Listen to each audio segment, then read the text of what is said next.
আজ আমি আপনাদের পাঠ করে শোনাব সত্যজিৎ রায়ের লেখা বঙ্কুবাবুর বন্ধু গল্পটি। বঙ্কুবাবুকে কেউ কোনোদিন রাগতে দেখেনি। সত্যি বলতে কি, তিনি রাগলে কীরকম ব্যাপারটা হবে, কী যে বলবেন বা করবেন তিনি, সেটা আন্দাজ করা ভারী শক্ত।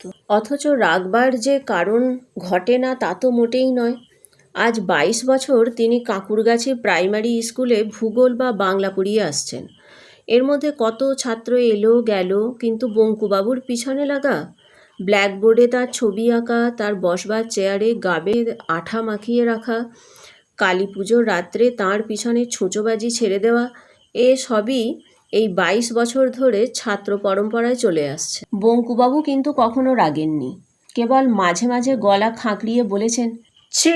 এর একটা কারণ অবশ্যই এই যে, তিনি যদি রাগটাগ করে মাস্টারি ছেড়ে দেন তো তাঁর মতো গরিব লোকের পক্ষে এই বয়সে আর একটা মাস্টারি বা চাকরি খুঁজে পাওয়া খুবই শক্ত হবে। আর একটা কারণ হলো, ক্লাস ভর্তি দুষ্টু ছেলের মধ্যে দু একটা করে ভালো ছাত্র প্রতিবারই থাকে। বঙ্কুবাবু তাদের সঙ্গে ভাব করে তাদের পড়িয়ে এত আনন্দ পান যে তাতেই তার মাস্টারি সার্থক হয়ে যায়। এই সব ছাত্রদের তিনি কখনো কখনো নিজের বাড়িতে নিয়ে আসেন, তারপর বাটি করে মুরগি খেতে দিয়ে গল্পচ্ছলে দেশ বিদেশের আশ্চর্য ঘটনা শোনান। আফ্রিকার গল্প, মেরু আবিষ্কারের গল্প, ব্রাজিলের মানুষ খেকো মাছের গল্প, সমুদ্র গর্ভে তলিয়ে যাওয়া আটলান্টিস মহাদেশের গল্প, এসবই বঙ্কুবাবু চমৎকার করে বলতে পারেন। শনি রবিবার সন্ধ্যাবেলাটা বঙ্কুবাবু যান গ্রামের উকিল শ্রীপতি মজুমদারের আড্ডায়। অনেকবার ভেবেছেন আর যাবেন না, এই শেষবার, আর না। কারণ ছাত্রদের টিটকিরি গা সওয়া হয়ে গেলেও বুড়োদের পিছনে লাগাটা যেন কিছুতেই বরদাস্ত হয় না। এই বৈঠকে তাকে নিয়ে যে ধরনের ঠাট্টা তামাশা চলে, সেটা সত্যিই মাঝে মাঝে সহ্যের সীমা ছাড়িয়ে যায়। এই তো সেদিন 2 মাসও হয়নি, ভূতের কথা হচ্ছিল। বঙ্কুবাবু সচরাচর মুখ খোলেন না। সেদিন কি জানি কি হলো, হঠাৎ বলে ফেললেন যে তার ভূতের ভয় নেই। আর যায় কোথা, এমন সুযোগ কি এসব লোকে ছাড়ে? রাত্রে বাড়ি ফেরার পথে বঙ্কুবাবুকে যাচ্ছে তাই ভাবে নাজেহাল হতে হলো। মৃত্যুদের তেঁতুল গাছটার তলায় কে এক লিগলিকে লম্বা লোক ভুসো টুসো মেখে অন্ধকারে তার পিঠের উপর পড়ল ঝাঁপিয়ে। এই আড্ডারই কারো চক্রান্ত আর কি। ভয় অবশ্যই পাননি বঙ্কুবাবু, তবে চোট লেগেছিল। 3 দিন ঘাড়ে ব্যথা ছিল। আর সবচেয়ে যেটা বিশ্রী, তার নতুন পাঞ্জাবিটা কালিটালি লাগিয়ে ছিঁড়ে টিড়ে একাকার হয়ে গিয়েছিল। ঠাট্টা রে কি রকম রে বাপু। এছাড়া ছোটোখাটো পিছনে লাগার ব্যাপারটা তো লেগেই আছে। এই যেমন ছাতাটা জুতোটা লুকিয়ে রাখা, পানে আসল মশলার বদলে মাটির মশলা দেওয়া, জোর করে ধরে বেঁধে গান গাওয়ানো ইত্যাদি। কিন্তু তাও আড্ডায় আসতে হয়, না হলে শ্রীপতিবাবু কি ভাববেন? একে তো তিনি গাঁয়ের গণ্যমান্য লোক, দিনকে রাত করতে পারেন এমন ক্ষমতা তাঁর। তার উপর আবার তার বঙ্কুবাবু না হলে চলেই না। তিনি বলেন, একজন থাকবে যাকে নিয়ে বেশ রসিয়ে রগড় করা চলবে, নইলে আর আড্ডা, ডাকো বঙ্কুবিহারীকে। আজকের আড্ডার সুর ছিল উচ্চগ্রামের, অর্থাৎ স্যাটেলাইট নিয়ে কথা হচ্ছিল। আজ সন্ধ্যায় সূর্য ডোবার কিছুক্ষণ পরেই উত্তর দিকের আকাশে একটি চলন্ত আলো দেখা গেছে। মাস 3 আগেও একবার ওই রকম আলো দেখা গিয়েছিল এবং তাই নিয়ে আড্ডায় বিস্তর গবেষণা চলেছিল। পরে জানা যায় ওটা একটা রাশিয়ান স্যাটেলাইট, খটকা না ফোসকা এই গোছের কি একটা নাম। সেটা নাকি 400 মাইল উপর দিয়ে বনবন করে পৃথিবীর চারদিকে ঘুরছে এবং তার থেকে নাকি বৈজ্ঞানিকেরা অনেক নতুন নতুন তথ্য জানতে পারছেন। আজকের আলোটা বঙ্কুবাবু প্রথম দেখেছিলেন। তারপর তিনি সেটা নিধু মোক্তারকে ডেকে দেখান। কিন্তু আড্ডায় এসে বঙ্কুবাবু দেখলেন যে নিধুবাবু অম্লান বদনে প্রথম দেখার ক্রেডিটটা নিজেই নিয়েছেন এবং সেই নিয়ে খুব বড়াই করছেন। বঙ্কুবাবু কিচ্ছু বললেন না। স্যাটেলাইট সম্বন্ধে এখানে কেউই বিশেষ কিছু জানেন না, তবে এসব কথা বলতে তো আর টিকিট লাগে না, বা বললে পুলিশেও ধরে না, তাই সবাই ফোড়ন দিচ্ছেন। চণ্ডীবাবু বললেন, যাই বলো বাপু, এসব স্যাটেলাইট নিয়ে খামোখা মাথা ঘামানো আমাদের শোভা পায় না। আমাদের কাছে ও যা সাপের মাথার মনিও তাই। কোথায় আকাশে কোন কোণে আলোর ফুটকি দেখছো তাই নিয়ে খবরের কাগজে লিখছে, আর তাই পরে তুমি বৈঠকখানায় বসে পান চিবুতে চিবুতে বাহবা দিচ্ছ, যেন তোমারই কীর্তি, তোমারই গৌরব, হাততালিটা যেন তোমারই পাওনা। রামকানাইয়ের বয়সটা কম, সে বলল, রাখো রাখো, আমার না হোক, মানুষের তো সবার উপরে মানুষ সত্য। চণ্ডীবাবু বললেন, রাখো রাখো যত সব। মানুষ না তো কি বাঁদরে বানাবে স্যাটেলাইট? মানুষ ছাড়া আর আছে কি? নিধু মুক্তার বললেন, আচ্ছা বেশ, স্যাটেলাইটের কথা ছেড়েই দিলাম, তাতে না হয় লোক টোক নেই, কেবল একটা যন্ত্র পাক খাচ্ছে, তা সে তো লাট্টুও পাক খায়, সুইচ টিপলে পাখাও ঘোরে, যাকগে। কিন্তু রকেটের ব্যাপারটা তো নেহাত ফেলনা নয় ভায়া। চণ্ডীবাবু নাক সিটকে বললেন, রকেট? রকেট ধুয়ে কোন জলটা খাবে শুনি? রকেট তাও বুঝতাম যদি, হ্যাঁ, এই আমাদের দেশেই তৈরি হলো। গড়ের মাঠ থেকে ছাড়লে সেটা চাঁদে টাঁদে তাক করে আমরা গিয়ে টিকিট কিনে দেখে এলুম, তাও একটা মানে হয়। রামকানাই বলল, ঠিক বলেছেন, আমাদের কাছে রকেটও যা, ঘোড়ার ডিমও তাই। ভৈরব চক্রবর্তী বললেন, ধরো যদি গ্রহ ট্রহ থেকে একটা কিছু পৃথিবীতে এলো। এলেই বা কি, তুমি আমি তো আর সেটাকে দেখতে পাবো না। তা বটে, তা বটে। আড্ডার সবাই চায়ের পেয়ালায় মুখ দিলেন। এরপর তো আর কথা চলে না। এই অবসরে বঙ্কুবাবু খুব করে একটু কেশে নিয়ে মৃদুস্বরে বললেন, ধরুন যদি এইখানেই আসে। নিধুবাবু অবাক হবার ভান করে বললেন, ব্যাকা আবার কি বলছে হে? কে আসবে এইখানে? কোত্থেকে আসবে? বঙ্কুবাবু আবার মৃদুস্বরে বললেন, অন্য গ্রহ থেকে কোনো লোকটোক? ভৈরব চক্রবর্তী তার অভ্যাস মতো বঙ্কুবাবুর পিঠে একটা অভদ্র চাপ মেরে দাঁত বের করে বললেন, বাহ বঙ্কুবিহারী বাহ, অন্য গ্রহ থেকে লোক আসবে এখানে, এই গণ্ডগ্রামে? লন্ডন নয়, মস্কো নয়, নিউ ইয়র্ক নয়, মায় কলকাতাও নয়, একেবারে এই কাকুরগাছি? তোমার তো শখ কম নয়। বঙ্কুবাবু চুপ করে গেলেন, কিন্তু তার মন বলতে লাগলো সেটা আর এমন অসম্ভব কি। বাইরে থেকে যারা আসবে তাদের তো পৃথিবীতে আসা নিয়ে কথা, অত যদি হিসেব করে নাই বা আসে। কাঁকুরগাছিতে না আসা যেমন সম্ভব, আসাও তো ঠিক তেমনই সম্ভব। শ্রীপতিবাবু এতক্ষণ কিছু বলেননি। এবার তিনি নড়ে চড়ে বসতেই সকলে তার মুখের দিকে চাইল। তিনি চায়ের পেয়ালাটা নামিয়ে রেখে বিজ্ঞের মতো ভারী গলায় বললেন, দেখো, বাইরের গ্রহ থেকে যদি লোক আসেই, তবে এটা জেনে রেখো যে তারা এই পোড়া দেশে আসবে না। তাদের তো খেয়ে দেয়ে কাজ নেই, আর অত বোকা তারা নয়।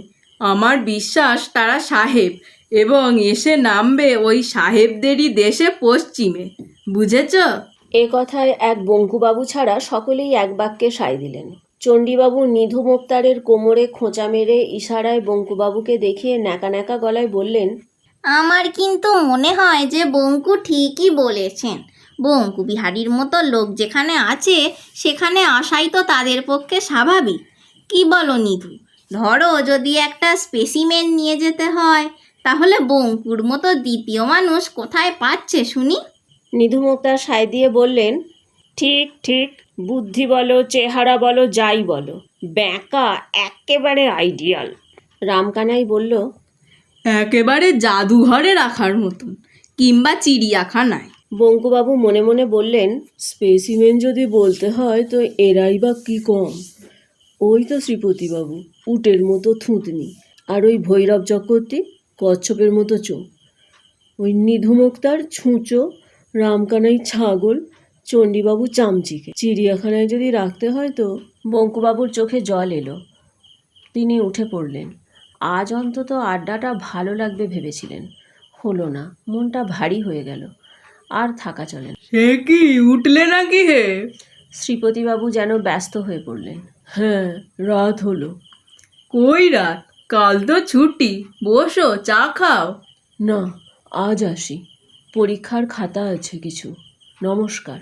রামকানাই বলল, দেখবেন বঙ্কুদা, আজ আবার অমাবস্যা, মঙ্গলবার, মানুষ কিন্তু ভূতেরও বাড়া। বঙ্কুবাবু আলোটা দেখতে পেলেন পঞ্চাঘোষের বাঁশবাগানের মাঝ বরাবর এসে। তার নিজের হাতে আলো ছিল না, শীতকাল, তাই সাপের ভয় নেই। তাছাড়া পথও খুব ভালোভাবেই চেনা। এ পথে এমনিতে বড় কেউ একটা আসে না, কিন্তু বঙ্কুবাবুর শর্টকাট হয় বলেই তিনি এই পথে যান। কিছুক্ষণ থেকেই তার কেমন জানি খটকা লাগছিল। অন্য দিনের চেয়ে কি জানি একটা অন্যরকম ভাব, কিন্তু সেটা যে কি তা বুঝতে পারছিলেন না। হঠাৎ খেয়াল হলো বাঁশবনে আর ঝিঁঝি ডাকছে না, একদম না, সেইটাই তফাৎ। অন্যদিন যতই বনের ভিতর ঢোকেন ততই ঝিঁঝির ডাক বাড়ে, আজ ঠিক তার উল্টো। তাই এমন থমথমে ভাব। ব্যাপারটা কি? ঝিঁঝিগুলো সব ঘুমোচ্ছে নাকি? ভাবতে ভাবতে হাত বিষে গিয়ে পূব দিকে চোখ পড়তেই আলোটা দেখতে পেলেন। প্রথমে মনে হলো বুঝি আগুন লেগেছে। বনের মধ্যিখানের ফাঁকটায় যেখানে ডোবাটা রয়েছে তার চারপাশে বেশ খানিকটা জায়গা জুড়ে গাছের ডালে ও পাতায় একটা গোলাপি আভা। তার নিচে ডোবার সমস্ত জায়গাটা জুড়ে উজ্জ্বল গোলাপি আলো, কিন্তু আগুন নয়, কারণ আলোটা স্থির। বঙ্কুবাবু এগোতে লাগলেন। কানের মধ্যে একটা শব্দ আসছে, কিন্তু সেটা যেন ধরাছোঁয়ার বাইরে। হঠাৎ কানে তালা লাগলে যেমন শব্দ হয়, রি রি রি রি, এ যেন ঠিক সেই রকম। বঙ্কুবাবুর গা একটু ছমছম করে থাকলেও একটা অদম্য কৌতূহল বশে তিনি এগিয়ে চললেন। ডোবার থেকে 30 হাত দূরে বড় বাঁশঝাড়টা পেরোতেই তিনি জিনিসটা দেখতে পেলেন। একটা অতিকায় উপুড় করা কাঁচের বাটির মতো জিনিস সমস্ত ডোবাটাকে আচ্ছাদন করে পড়ে আছে, এবং তার প্রায় স্বচ্ছ ছাউনির ভিতর থেকে একটা তীব্র অথচ স্নিগ্ধ গোলাপি আলো বিচ্ছুরিত হয়ে চতুর্দিকের বনকে আলো করে দিয়েছে। এমন অদ্ভুত দৃশ্য বঙ্কুবাবু স্বপ্নেও কখনো দেখেননি। অবাক বিস্ময়ে কিছুক্ষণ চেয়ে থাকার পর বঙ্কুবাবু লক্ষ্য করলেন যে জিনিসটা স্থির হলেও যেন নির্জীব নয়। অল্প অল্প স্পন্দনের আভাস পাওয়া যাচ্ছে।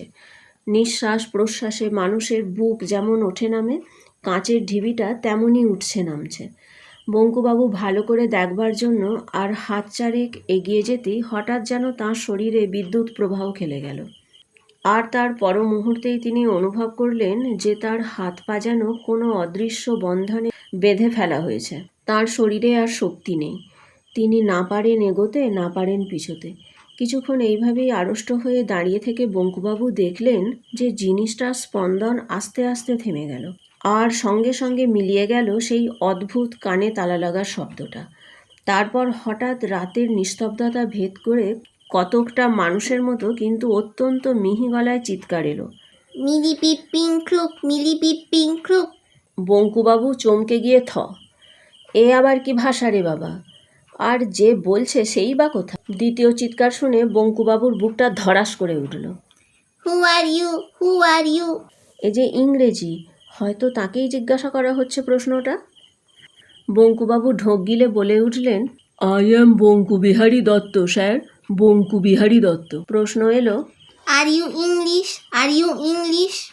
বঙ্কুবাবু চেঁচিয়ে বললেন, no sir, Bengali Kayastha sir. একটুক্ষণ চুপচাপের পর পরিষ্কার উচ্চারণে কথা এলো, নমস্কার। বঙ্কুবাবু হাঁপ ছেড়ে বললেন, নমস্কার। বলার সঙ্গে সঙ্গে লক্ষ্য করলেন যে তার হাত পায়ের অদৃশ্য বাঁধনগুলো যেন আপনা থেকেই আলগা হয়ে গেল। তিনি ইচ্ছা করলেই পালাতে পারেন, কিন্তু পালালেন না, কারণ তিনি দেখলেন এই অতিকায় কাঁচের ঢিবির একটা অংশ আস্তে আস্তে দরজার মতো খুলে যাচ্ছে। সেই দরজা দিয়ে বেরিয়ে এলো প্রথমে একটা মসৃণ বলের মতো মাথা, তারপর একটা অদ্ভুত প্রাণীর সমস্ত শরীরটা। লিগলিকে শরীরের মাথা বাদে সমস্তটাই একটা চকচকে গোলাপি পোশাকে ঢাকা। মুখের মধ্যে কান ও নাকের জায়গায় দুটো করে এবং ঠোঁটের জায়গায় একটা ফুটো। লোম বা চুলের লেশমাত্র নেই। হলদে গোলগাল চোখ দুটো এমনই উজ্জ্বল যে দেখলে মনে হয় আলো জ্বলছে। লোকটা আস্তে আস্তে বঙ্কুবাবুর দিকে এগিয়ে এসে তার 3 হাত দূর থেকে তাকে এক দৃষ্টে দেখতে লাগলো। বঙ্কুবাবুর হাত দুটো আপনা থেকেই জোর হয়ে এলো। প্রায় 1 মিনিট দেখার পর লোকটা সেই রকম বাঁশির মতো মিহি গলায় বলল, তুমি মানুষ? বঙ্কুবাবু বললেন, হুম। লোকটা বলল, এটা পৃথিবী? বঙ্কুবাবু বললেন, হুম। ঠিক ধরেছি, যন্ত্রপাতিগুলো গোলমাল করছে। যাবার কথা ছিল প্লুটোয়।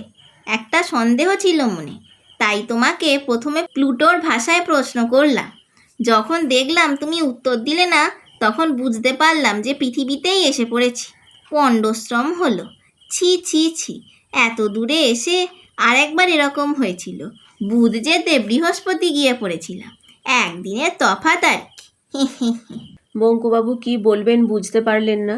তাছাড়া ওর এমনিতেই অস্বস্তি লাগছিল, কারণ লোকটা সরু সরু আঙুল দিয়ে ওর হাত পা টিপে টিপে দেখতে আরম্ভ করেছে। টেপা শেষ করে লোকটা বলল, আমি ক্রেনিয়াস গ্রহের মানুষের চেয়ে অনেক উচ্চ স্তরের প্রাণী। এই লিগলিকে 4 ফুট লোকটা মানুষের চেয়ে উচ্চ স্তরের প্রাণী বললেই হলো। বঙ্কুবাবুর হাসি পেল। লোকটা কিন্তু আশ্চর্যভাবে বঙ্কুবাবুর মনের কথা বুঝে ফেলল। সে বলল, অবিশ্বাস করার কিছু নেই, প্রমাণ আছে। তুমি কটা ভাষা জানো? বঙ্কুবাবু মাথা চুলকিয়ে বলল, বাংলা, ইংরেজি আর হিন্দিটা মানে। মানে 2.5টে। হ্যাঁ। আমি জানি 14,000। তোমাদের সৌরজগতে এমন ভাষা নেই যা আমি জানি না।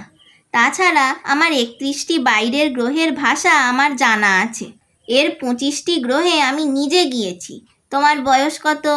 50। আমার 833। তুমি জানোয়ার খাও? বঙ্কুবাবু এই সেদিন কালী পুজোয় পাঁঠার মাংস খেয়েছে। না বলেন কি করে? অ্যাং বলল, আমরা খাই না, বেশ কয়েকশো বছর হলো ছেড়ে দিয়েছি। আগে খেতাম, হয়তো তোমাকেও খেতাম। বঙ্কুবাবু ঢোক গিললেন। এই জিনিসটা দেখছো? অ্যাং একটা নুড়ি পাথরের মতো ছোট্ট জিনিস বঙ্কুবাবুর হাতে দিল। সেটা হাতে ঠেকতেই বঙ্কুবাবুর সর্বাঙ্গে আবার এমন একটা শিহরণ খেলে গেল যে তিনি তৎক্ষণাৎ ভয়ে পাথরটা ফেরত দিয়ে দিলেন। অ্যাং হেসে বলল, এটা আমার হাতে ছিল বলে তুমি তখন এগোতে পারোনি। কেউ পারে না। শত্রুকে জখম না করে অক্ষম করার মতো এমন জিনিস আর নেই। বঙ্কুবাবু এবার সত্যিই অবাক হতে শুরু করেছে। অ্যাং বলল, এমন কোনো জায়গা বা দৃশ্য আছে যা তোমার দেখতে ইচ্ছে করে কিন্তু হয়ে ওঠে না? বঙ্কুবাবু ভাবলেন, সারা পৃথিবীটাই তো দেখা বাকি। ভূগোল পড়ান, অথচ বাংলাদেশের গুটিকত গ্রাম ও শহর ছাড়া আর কি দেখেছেন তিনি? বাংলাদেশেরই বা কী দেখেছেন?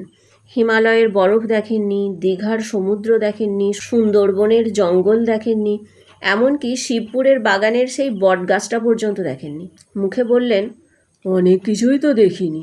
ধরুন গরম দেশের মানুষ, তাই নর্থ পোলটা দেখতে খুব ইচ্ছা করে। অ্যাং একটা ছোট্ট কাঁচ লাগানো নল বার করে বঙ্কুবাবুর মুখের সামনে ধরে বলল, এইটে চোখ লাগাও। চোখ লাগাতেই বঙ্কুবাবুর গায়ে কাঁটা দিয়ে উঠল। এও কি সম্ভব? তার চোখের সামনে ধু ধু করছে অন্তহীন বরফের মরুভূমি। তার মাঝে মাঝে মাথা উঁচিয়ে আছে পাহাড়ের মতো এক একটা বরফের চাঁই। উপরে গাঢ় নীল আকাশে রামধনুর রঙে রঙিন বিচিত্র নকশা সব ক্ষণে ক্ষণে রূপ পাল্টাচ্ছে। অরোরা বোরিয়ালিস। ওটা কি? ইগলু? ওই পোলার বিয়ারের শাড়ি? ওই পেঙ্গুইনের দল? ওটা কোন বিভৎস জানোয়ার?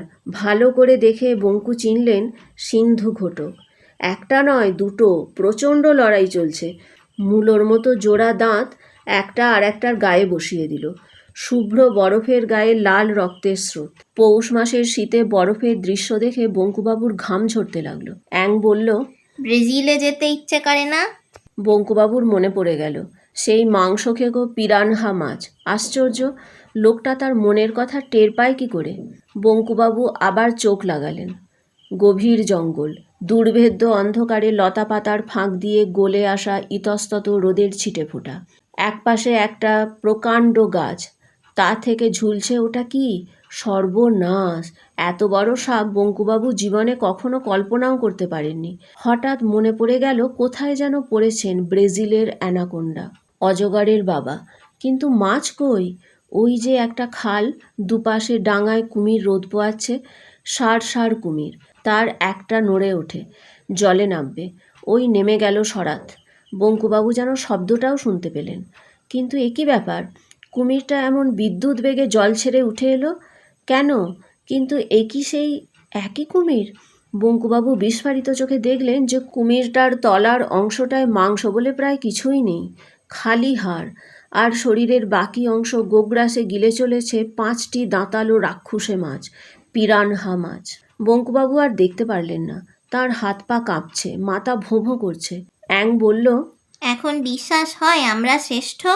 বঙ্কুবাবু জিভ দিয়ে ঠোঁট চেপে বললেন, তা তো বটেই, নিশ্চয়ই, বিলক্ষণ, 100 বার।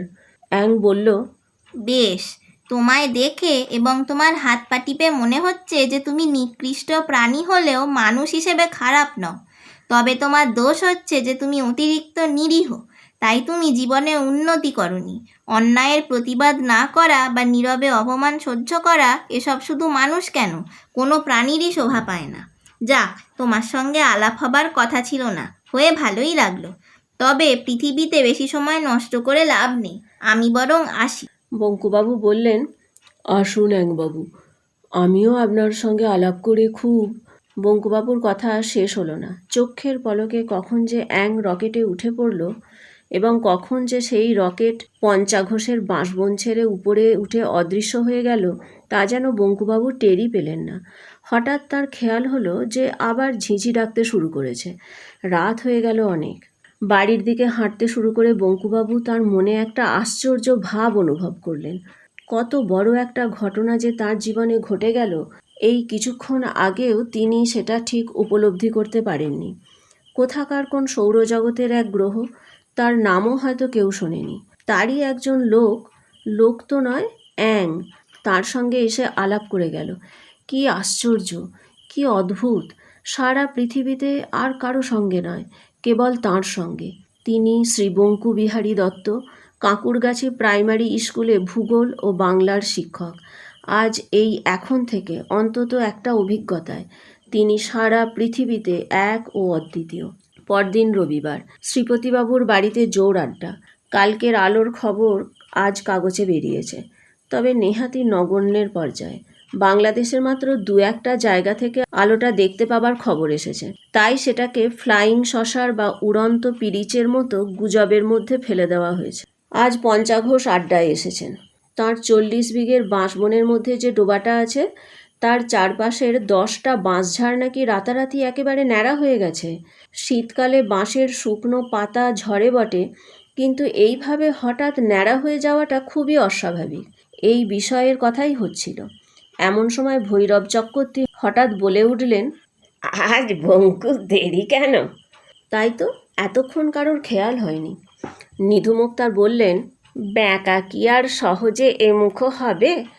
কাল মুখ খুলতে গিয়ে যা দাবরানি খেয়েছে। শ্রীপতিবাবু ব্যস্ত হয়ে বললেন, তা বললে চলবে কেন? বঙ্কুকে যে চাই। রামকানাই, তুমি একবার যাও তো দেখি ধরে নিয়ে আসতে পারো কি না। রামকানাই চাটা খেয়েই যাচ্ছি বলে সবে পেয়ালায় চুমুক দিতে গেছে, এমন সময় বঙ্কুবাবু এসে ঘরে ঢুকলেন বললে অবশ্যই কিছুই বলা হলো না। একটা ছোটোখাটো বৈশাখী ঝড় যেন একটি বেঁটেখাটো মানুষের বেশে প্রবেশ করে সবাইকে থমথমিয়ে দিল। তারপরে ঝড়ের খেলা। প্রথমে পুরো 1 মিনিট ধরে বঙ্কুবাবু অট্ট হাসি হাসলেন, যে হাসি এর আগে কেউ কোনোদিন শোনেনি, তিনি নিজেও শোনেননি। তারপর হাসি থামিয়ে একটা প্রচণ্ড গলা খাঁকরানি দিয়ে গভীর গলায় বলতে শুরু করলেন, বন্ধুগণ, আমি অত্যন্ত আনন্দের সঙ্গে জানাচ্ছি যে আজ এই আড্ডায় আমার শেষ দিন। আপনাদের দলটি ছাড়ার আগে আমি কয়েকটি কথা আপনাদের বলে যেতে চাই, এবং তাই আজ এখানে আসা। 1 নম্বর, সেটা সকলের সম্বন্ধেই খাটে। আপনারা সবাই বড্ড বাজে বকেন। যে বিষয়ে জানেন না সে বিষয়ে বেশি কথা বললে লোকে বোকা বলে। 2 নম্বর, এই চণ্ডীবাবুকে বলছি, আপনাদের বয়সে পরের ছাতা জুতো লুকিয়ে রাখা শুধু অন্যায় নয়, ছেলে মানুষই। দয়া করে আমার ছাতাটা ও খয়েরি ক্যাম্বিসের জুতোটা কালকের মধ্যে আমার বাড়িতে পৌঁছে দেবেন। নিধুবাবু, আপনি যদি আমাকে ব্যাঁকা বলে ডাকেন তবে আমি আপনাকে ছ্যাদা বলে ডাকব। আপনাকে সেইটেই মেনে নিতে হবে। আর শ্রীপতিবাবু, আপনি গণ্যমান্য লোক, আপনার মোসাহেবের প্রয়োজন হবে বই কি, কিন্তু জেনে রাখুন যে আজ থেকে আমি আর ও দলে নেই।